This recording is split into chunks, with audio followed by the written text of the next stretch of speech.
ደራሲ ኃይለ መለኮት መዋዕል፣ ተራኪ አማኑኤል ታምራትና አድና አበባው። ክፍል 5 ጉንጉን።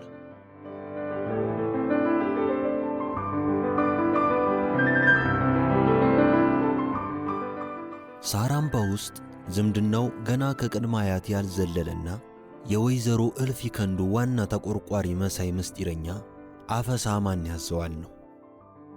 የሴትየዋን ፍየሎች በድብቅ ከፍየሎች ጋር ቀላቅሎ ያረባላቸዋል።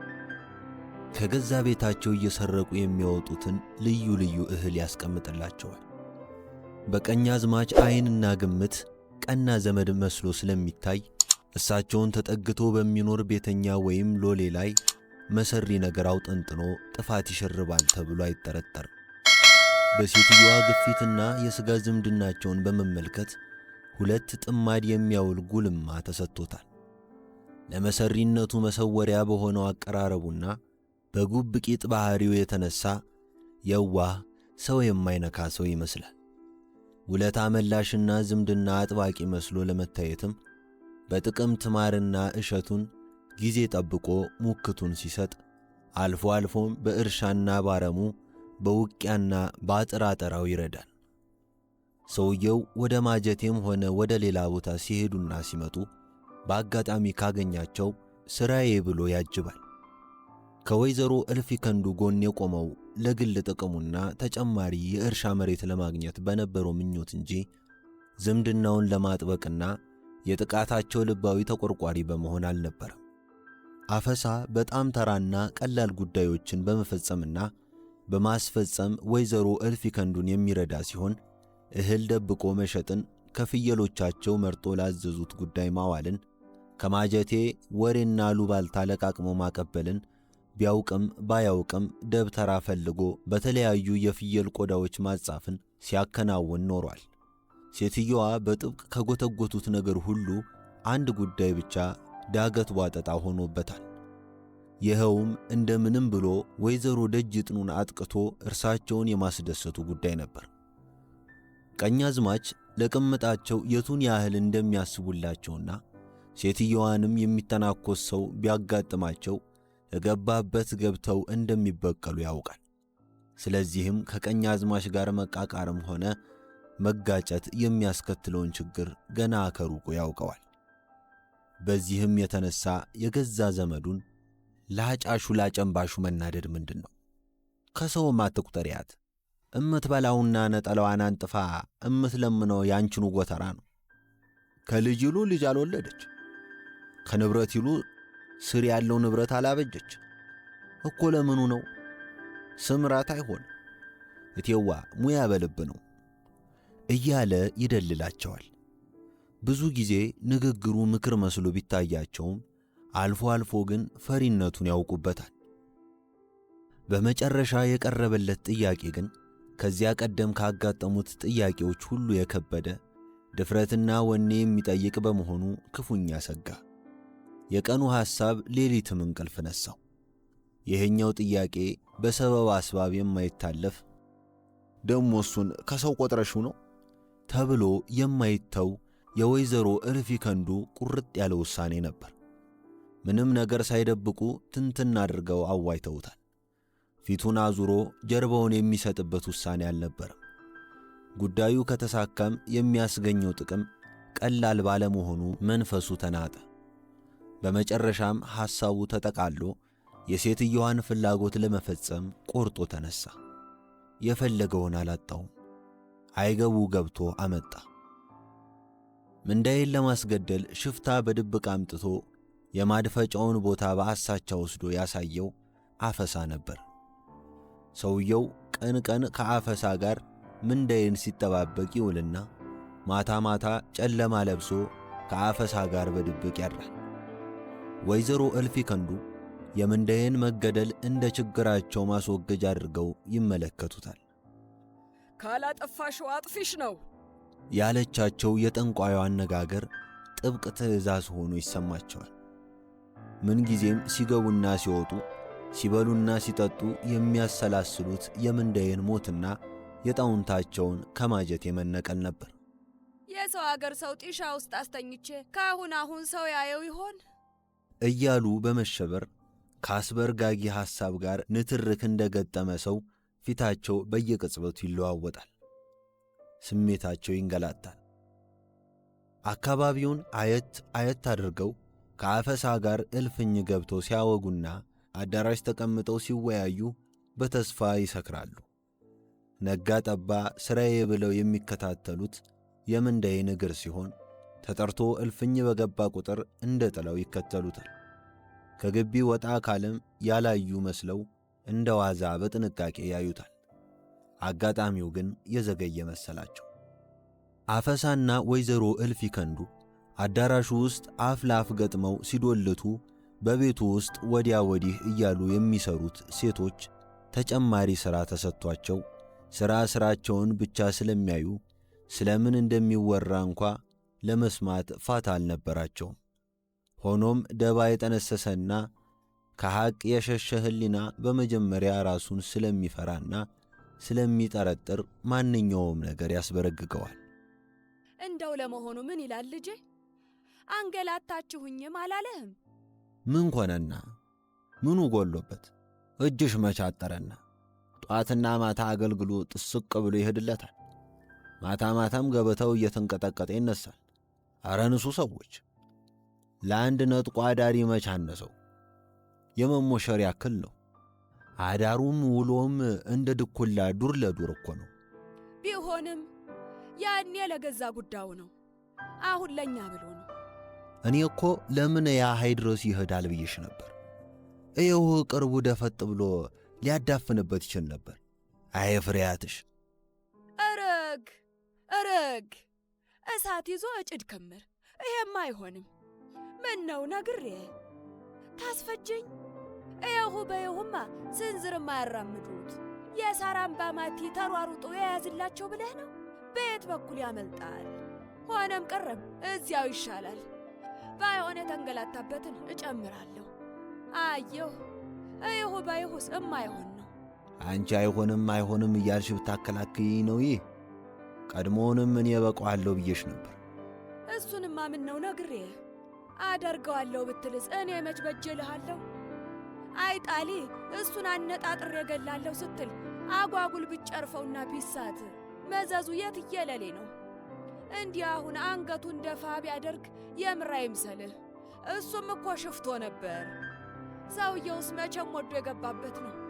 እንደ ፍጥርጥሩ በለስ ቀንቶት መለስ ብሎ ቢያደፍንብህ አበስ ገበርኩ። አንተን ያክል ወንድም ከማ ብሎ ቢያዳፍንህስ? አንተን ያክል ወንድም ከማጣቴ ያው ለሷት ይል ነው እየተባለ በስማም ወልዴ በስማም እኔን ተኩሶ ይስታል ብለሽ ነው? የእሱንም አተኳኮስ አይቼዋለሁ። ተማ ይበልጣል። ኧረ ተወኝ ወንድሜ። እሱ ለራሱ የሚታከለኝል የፈረስ ጭራ በጥሳለሁ ይላል። አንተ ደግሞ ሲስታየው ልትለይ ነው? እሳቸው ሲወደዱት በምኑ መሰለ? ደፋር ነው ተኳሽ ነው ብለው እኮ ነው። ለዚያውስ አንተ ምን ቦጣ ልጅ? ይልቅዬ እንዲህ እንዳሁንህ በርታልኝ። አይዞ እያልክ ምኒቱንም ስጥልኝ። መንገድ ይመታችኋል። መራኡንም ቢሆን አትጥላው። ድምጧን አጥፍቶ በያው ቆልቆል ነው። በዚህስ ሐሳብ አይግባሽ እቴዋ። ለያውስ ምን ያክል ቆየም ብለሽ ነው? አሄሄ ፍሬያቴም ባየኸው ታሁን ሰው ያያቸው ይሆን እያልኩ ማልብ ይላል ብለሽ ነው? ሁሉም ወደ የተካሩ ደፋቲን ነው የሚውለው። ክፉ ሥራ ያለበት ብቻ ነው የሚገላመጥ። ለዚያውስ ውድማው በየት አሳይቶ ቦታው ደም የለመደ ነው ብዬ ነዋ። እዚያ ትደርስ ሁሉንም ይነግረናል። አንተ ግንም ብዛም አትጠጋው። ፈንጠር ብለህ ነው መቀመጥ። ጥይት ከጮኸ የኛ አገር ሰው ምንድነው ነገሩ ብሎ መሯሯጡ አይቀርም። አንተ ታዲያ ከሰው ሁሉ ቀድመህ እዚያ ከታየህ ታምኔው ከተፋለ መባሉ አይቀርም። መጠርጠርም ቢሆን ጥሩ አይደለም። ቢሆን ሆነ ባይሆን ምን አባቱ አሉ ካንገት በላይ። አሬት አባቱ ከነመረውአ ነው የሚጋታት። አይ ካላሳየኝማ የለህም። አይማ አይሰማማ አሉ አንጋጠው። እንዲያ ጧትና ማታ የሚመላለሰው ሰውዬ አሁን ደርሶ መቅረቱ አይገርምም? እንደ ሶሎ ጉሻቸው ይዘውት ይዞራሉ። ና ሂድ ማጀቴ ታላሉትና ታላኩት አይሄድ። ዛሬ ግን ያስጠራው ወሬ ሽው ብሎኝ ነው። ነገ መሄዱ አይቀርም። ሰውየውን ጠንቀቅ በልበለው። እንዲያው ለምን አልባቹ ከሰው ጋር ተሄደ አጉል ነው። የሰው ይገልና ብለው ሳይጨርሱ አየትየዋ የአንቺ ነገር ደግሞ ይገርመኛል። በማያሰጋው ትሰጊያለሽ ልበል? በሆነና የመጣው በመጣ ምንዳዬ ከአንድ ሰውዬ ጋር ሞቶ ተገኘ ነው። ሌላ ምን ይባል መሰለሽ? አሊያም አብሮት ያለው ሰውዬ ብቻ ከሞተ ምንዳዬ ሰው ገደለ ነው የሚባለው። ይህ ደግሞ ጥሩ ነው። ከሀገር ብን ብሎ ያጠፋልሻል። በሆነና አንጀት የበራሰ አያንተ ነገር አሁን እሱ ነው ሰው ገለሃል ይሉኛል ብሎ የሚጠፋው። እውነትም አታውምና ያዘ ይዞት ነው። ቀኛማ ዓይንም አይፈራ። ባላገሮቹ እሱን ፍለጋ መጥተው ሌላ ሰው ገለው ተመለሱ ነው የሚባለው። ይሄን የቂል ፈሊጥህን ተወኝ። ይልቅየስ እንደዚያችሁ እንደተባባልናት ይሁን። እውነትሽን ነው አለ አብሮ አደግ ፍርሃቱ አገርሽቶበት። ለማንኛቸውም ሂድ ብለው ከተነሳ ብር ብዬ መጥቼ ነግርሃለሁ። ምን አመጣጣሽ? ላሂብኝ። አያንተ እንዲያው ምን ቢያረጉ ይሻልሃል? ይሄ እኮ ለማም የሚነገር አይደለም። እውነትሽን ነው ብሎ ጠላውን ጨልጦ ሲነሳ ሴትዮዋም የምስጢራቸውን ከረጢትና የበቀላቸውን ተመላላሽ ክንድ ለመሸኘት እስከ ውጭኛው በር ሄዱ። የአፈሳ ጎጆ ከቀኛዝማች ግቢ በስተ ምስራቅ ወረድ ብላ ትገኛለች። ግቢዋ ሰፋ ብሎ ጌሾ በስተጓሮዋ በብዛት ተተክሏል። የኑሮ መደጎሚያ ነው። ከአባቱ የወረሰው መሬት ስለማይበቃው የመጋዞ መሬት ያርሳል። የወጣለት ገበሬ ነው።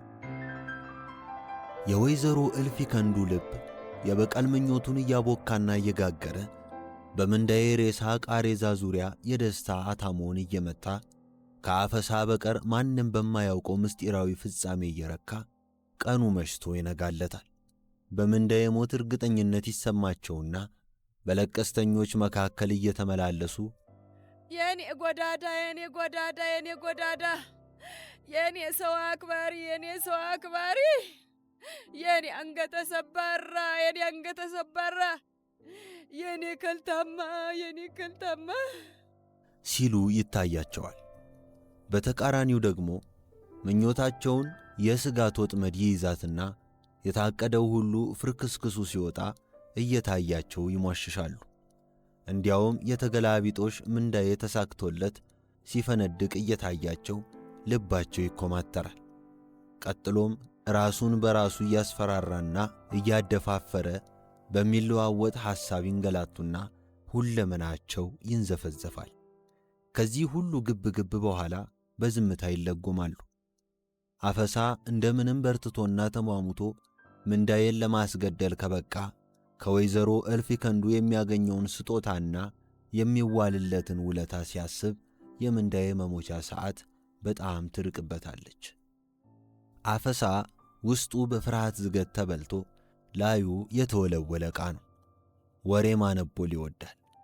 ጭብጦ ምታህል ድንጋይ አቀብሎ የቤቱን መሠረት ገነባሁት፣ አንዲት ፈር አውጥቶ ማሳውን እኔ ያረስኩት ብሎ የሚያወራ ቀዳዳ በመሆኑ የሚያውቁት ሁሉ አባ ንፋው ይሉታል። አንዳች ችግር ሲፈጠር ከሩቁ ማጎብጎብና ነገር ሲዳቀቅለት ፊት ማፋደስ ልማዱ ነው። አጠር ካለው ኮስታራ ፊቱና ወንዳ ወንድ መልኩ ጋር ቆፍጣና ይመስላል። ክርክም ያለው ነጭ ጥርሱ ሳቅ ባለ ቁጥር የደስ አለው። ቁመትና አካላቱ ልከኛ ነው።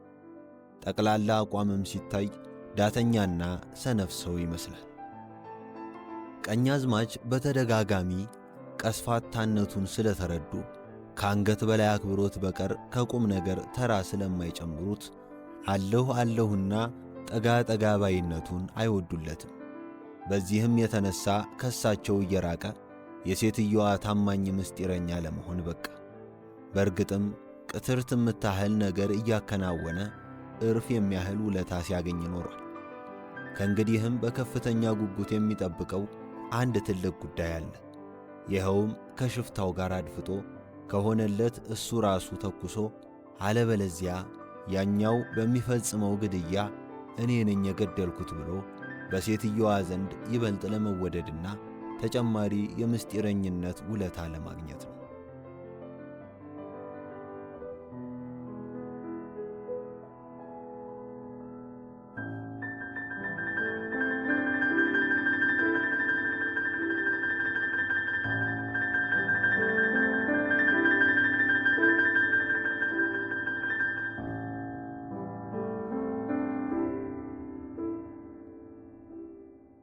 ወይዘሮ ደጅጥኑ የወተት አረፋ የመሰለ የጤፍ ዱቄት፣ ልቁጥ በርበሬና ንጥር ቅቤ፣ የሁለት ሙክት ቋንጣና ዳቦ ቆሎ አዘጋጅተው ተነስተዋል።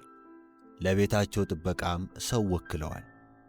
ከትንሿ የማጀቴ ከተማ ሰዎች መካከልም ምቀኞቼ በሚሏቸው ፊት ተዘባነው በወዳጆቻቸው ፊት ተፍነክንከው እየሄዱም እየመጡላቸውም ተሰናበቱ።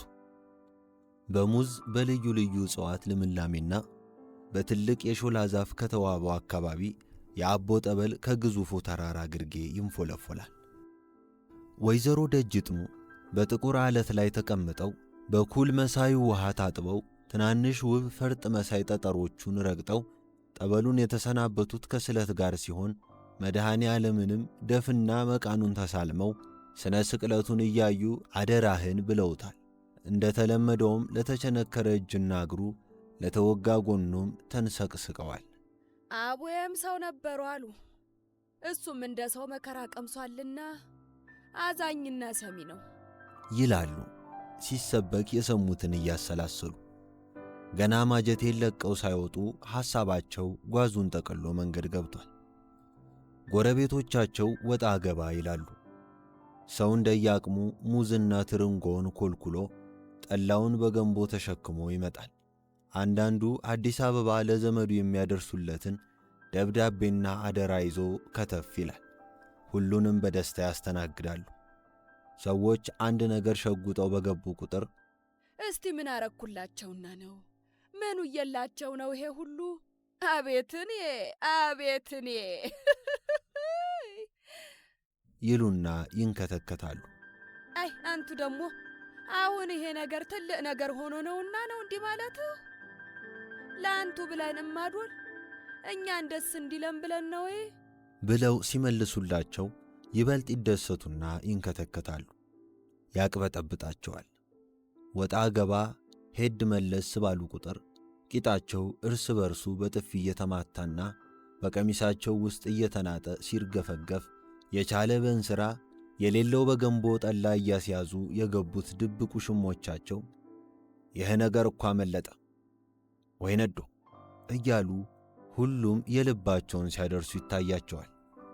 ማታም የመጨረሻዎቹ የቅርብ ጎረቤቶቻቸው እንግዲህ ገና ሳይፈግነው የምትነሱት እንሸኛችኋለንም እየዋ እያሉ ሄዱ። የሰውን ጋብ ማለት እንዳዩ ድንክ አልጋቸው ላይ ፈንደስ ብለው አብራቸው ወደ አዲስ አበባ የምትሄደውን ላቀችን እንግዲህ ነቃ ነቃ በይ፣ ካካሄድሽም ካረጋገጥሽም ሰልጠን በይ። ይሄን መሬት እየደቁ መሄድ ተወት አርጊው። እነዚህስ ነከርት ባላገሮች ናቸው እንዳይሉን።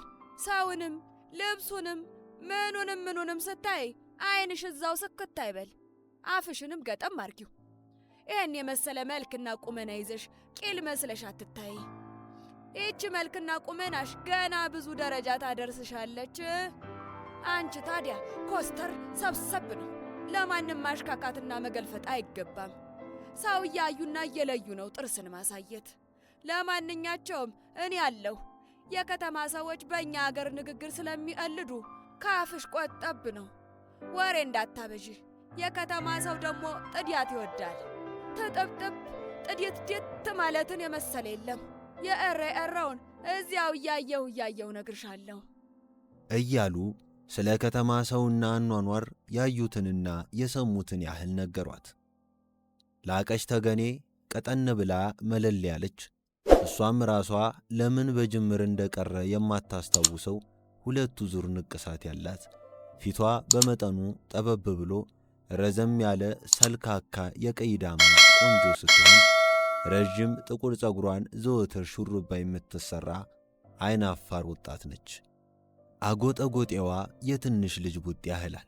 ሸንቃጣ ቁመናዋና መሙላት የጀመረው ዳሌዋ ከባቷ አወራረድ ቅርጽ ጋር ተቀናጅቶ ሲሞናደል ከረምረም ብላ እሷ እንደ ዶሮ ወጥ የበላይ ወይዘሮ ደጅጥኑ እንደ ሽሮ ወጥ የበታች እንደሚሆኑ ካሁኑ አውቀውታል።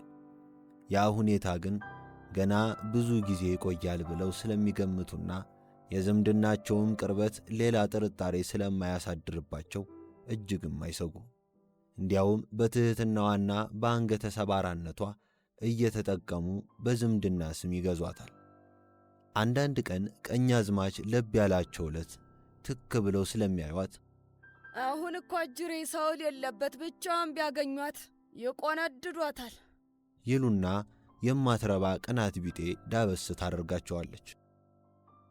በ14 ዓመቷ የመጀመሪያ ባሏን አግብታ በሁለተኛው ዓመት ላይ በባልየው ቅናትና ንዝንዝ የተነሳ በዘመዶቿ ብርታት ከተፋታች ወዲህ በቀጥታና በጎረቤት ሰዎች በኩል ለትዳርና ለውሽማ የጠየቋትን ወንዶች ጥያቄና ማባበያ ተቋቁማ 2 ዓመት ያህል ቆየች። በመጨረሻም ሚስቱ የሞተችበትን የ2 ሕፃናት አባት ላለማግባት ከወላጆቿ ኮብልላ ወይዘሮ ደጅጥኑ ዘንድ መጥታ የሙጥኝ ያህል ተቀመጠች። እሳቸውም ብታምነኝና ሥጋዬ ነች ብላ እኮ ነው ሰተት ብላ መምጣቷ ብለው በደስታ ተቀበሏት። ድብቅ ወዳጆቻቸውን አንድ ባንድ ታውቃለች። መቼ እንደሚመችና እንደማይመቻቸው አውቃ እያሉ የሉም እንግዳ ሳይኖር ከሰው ጋር ናቸው እስከ ማለት ትደርሳለች። ጎሽ አሁን የማባዳ እንዲህ ያደርጋል፣ ማሰብና መቆርቆሯ ብቻ ይበቃል እያሉ ያመሰግኗታል። እሷም ቢሆን እያደር የወደደቻቸው የእሳቸውን ዝምድና የሚፈልግ ፍሬ ሰው አይጠፋም፣ እንዲህ ሰብሰብ ብዬ ከተቀመጥኩ ደህና ባል አላጣም በማለት ነበር። ቀኛዝማች ሞቅ ብሏቸው ዓይናቸው ሲቀነዝር ለገዛ ፍላጎታቸው ይመኟታል። ሁለመናቸው በረድ ሲል ደግሞ ምነው ደህና ባል በመጣና በዳርናት በማለት ለባለ ውለታቸውም ያስቧታል። ኧረ እኔ ካንቱ ቃልም አልወጣ አለች ላቀች። የምትሉኝም ብቻ ፈጥማለሁ። እንደው ምንም ቢሆን አዲስ አበባ ከሄዱት ጓደኞቼ ከነ ተዋበይ ከነ አሰለፍ ከነ ይመናሹ አላንስ። እኔ ልጅሁ አላሳፍርሁም፣ በዚህስ ቅር እንዳይልሁ ብላ ሱፍ የመሰለ ክርክር ጥርሷን ፈለቀቀች። በውበቷ የቀኑ ሳይመስላቸው ትንሽም በዕድሜ ልጅ መሆኗ ነው። ይህ በቁንጅናስ ተኔ አትበልጥም። እኔ እሷን አክል በነበረበት ጊዜ ከዓይኔ ያውጣሽ እባል ነበር፣ እንደ ሙዝ ነበር የምገመጠው። አሁንም ቢሆን ይሉና ሁኔታቸውን ያዩታል፣ ግን ወዲያው እውነቱን ይረዱታል። የተደበለለው ስንቃቸው የጃራ ወንዝ ያንከባለለው ትልቅ ቋጥኛ ህሎ ከበሩ ጥግ ተቀምጧል። ቀኛዝማች ወሽመዋቸው እንደ ተዋደዱ ሰሙንና እንደ ዛሬዋ ሌሊቱ ረዝሞ አቅበጥብጧቸው አያውቅም። እንደሚጠበስ ባርማሽላ እንደ ተገላበጡ እንቅልፍ በዓይናቸው ሳይዞር ዶሮ ጮኸ። ትናንት ቀኑን ሙሉ እንግዳ ሲቀበሉና ሲያስተናግዱ ለጉራና ለዝና አንዱ ቤት ሲሉ ሁሉ በአእምሮአቸው ውስጥ አንድ ትልቅ ጉዳይ ሲጉላላ ውሏል። ነገሩ ጭንቀት እየፈጠረባቸው በመሄዱ እልክብሻለሁ ወይም ምን እመጣለሁ ካሉኝ በኋላ እንዴት እንደዚህ ዝም ይሉኛል? የፈለገው ይሆናል እንዲህ ጓዜ ተሰናድቶና ድፍን ማጀቴን ደህና ዋሉ ብዬ ይሉና በረጅሙ ይተነፍሳሉ። ከወደ ሳራምባ ይመጣል ብለው በእርግጠኝነት የጠበቁት ሰው የውሃ ሽታ ሆኗል። የመነሻቸው ሰዓት እንደተቃረበ ቀደም ብለው ተነስተው ተጣጠቡ። የረሱት ዕቃ እንደሌለ ማረጋገጡ። ባለቀይ ጥለት ኩታና ቀሚሳቸውን ለብሰውና ጥቁር ሻሻቸውን አስረው አዲስ ሰማያዊ ሸራ ጫማ አድርገዋል። ላቀችም ቱር ብላ የታጠበች ቀሚሷን ለብሳ ጠንበለል መስላለች። መጫሚያ ባይኖራትም አልቦዋና የሞቀችውን ሶስላ ዓይን ይስባል። ባለ 4 አይነቱ ጥለት ረዥም መቀነቷ 3 ዙር ዞሮ ፊት ለፊት ተወዲያ ወዲህ ሲል ሽንጥና ዳሌዋን ለማሳየት የቀረበ አስተናጋጅ ይመስላል። ሸኚዎቹ የሴትየዋን ጓዝ ተከፋፍለው ከቤት ሲወጡ ላቀች ጥቁሩን ጥላቸውንና የራሷን ጨርቆች በእምብርቢጣዋ ይዛ ከሴትየዋ ኋላ ተከተለች። ወደ አዲስ አበባ በሚሄደውም አውቶቡስ ዙሪያ ብዙ ሰው ተሰብስቦ የመንገደኞቹ ዕቃ ይጫናል።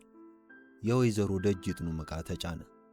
ሸኚዎቻቸውን አንድ በአንድ ስመው ከተሰናበቱ በኋላ በፊት በር በኩል እበሩ ላይ የተለጠፈውን ብረት ጨብጠው ወደ ውስጥ ሲገቡ ቂጣቸው ከመቼውም ጊዜ ይበልጥ ወደ ኋላ ተቆልሎና 1-2 የተርገፍግፎ ሸኚዎቹን ሁሉ ተሰናብቷቸው ገባ። ተከትላ ገብታ የቆመችውን ላቀችን እንዲያ ወደ ኋላ ቦታ አለልሽ፣ ሂጂና ተቀመጪ አሏት። ጎረቤቶቻቸው ከውጪ በሸር ያግባው፣ በደህና ያግባው እያሉ እንባቸውን በሸማቸው እያባበሱ አንጋጠው ሲያዩአቸው እሳቸውን በተከፈተው መስኮት በኩል ብቅ ብለው ሲሰናበቱ አንድ መንገደኛ መጥቶ እጎናቸው ተቀመጠ።